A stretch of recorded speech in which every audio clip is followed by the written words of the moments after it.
When I was about 17 years old, I quit school and my parents signed for me to join the military. And you had to be signed for it once you're 17. This was, my birthday was in July, went in the Army in September, 1966. And I went through my basic training and all that, got, engineer MLS, and then went to Germany. And I was there for a little bit over a year. And then I got a levy, which is orders for Vietnam.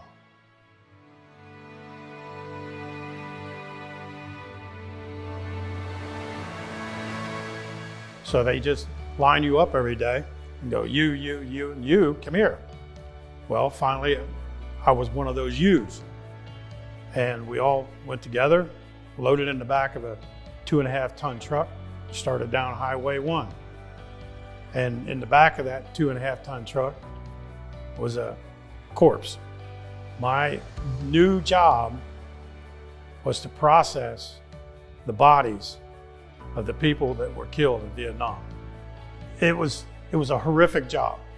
By going through all of this man's personal material, you kind of got to know him a little bit. And then you moved on to the next one. But there's a saying that goes around, is there's no such thing as an atheist in a foxhole. So everybody wants to believe that they're going to get, something's going to get them through this. Didn't care what it was.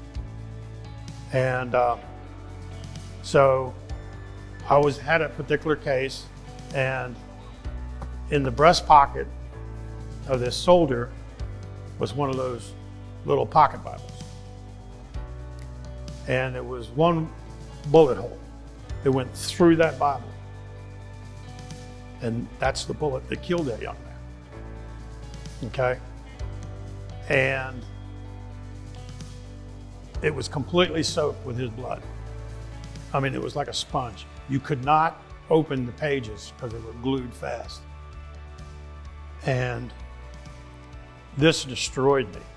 We didn't know what it was back then, PTSD, but there was things that I dreamt about and could see. So in order to blur that out, drugs and alcohol seemed like the natural route to take care of that. Well, that kind of stuff only works for a while. Then you get right back in the same ditch. Several years later, on July 4th, 1976, okay, I started partying early because I knew there was going to be some fireworks that night. Little did I know that God had his own fireworks display in my life already scheduled ahead of time. I went there and I could hardly walk. I was falling down. I was so messed up. And when I got home, and it was just the wife and I had a rage come over me, and we got into an argument. And then I just realized that I couldn't run from Christ anymore. Okay? So her mom and dad lived pretty close, and we called them and they came over. And right there on my living room floor, I accepted Jesus Christ as my personal Savior.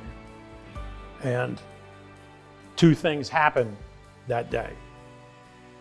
Number one, I became completely sober. Okay? I was sitting there talking just like I am talking right now, completely sober. And another thing God did that I never even asked for, he took away my dreams. And I thank him and give him the glory for that. I went back into the military several years later.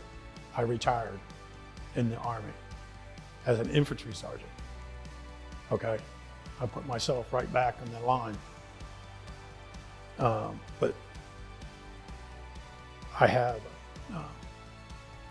a desire and a strong commitment in my heart for young men and older men to grow in their personal relationship with Jesus. Okay? That's the story of my road to Damascus like Paul had. I got body slammed by God. I had a radical encounter with that Jesus that loves everybody. And he wanted me. And I give him the thanks and the glory for that.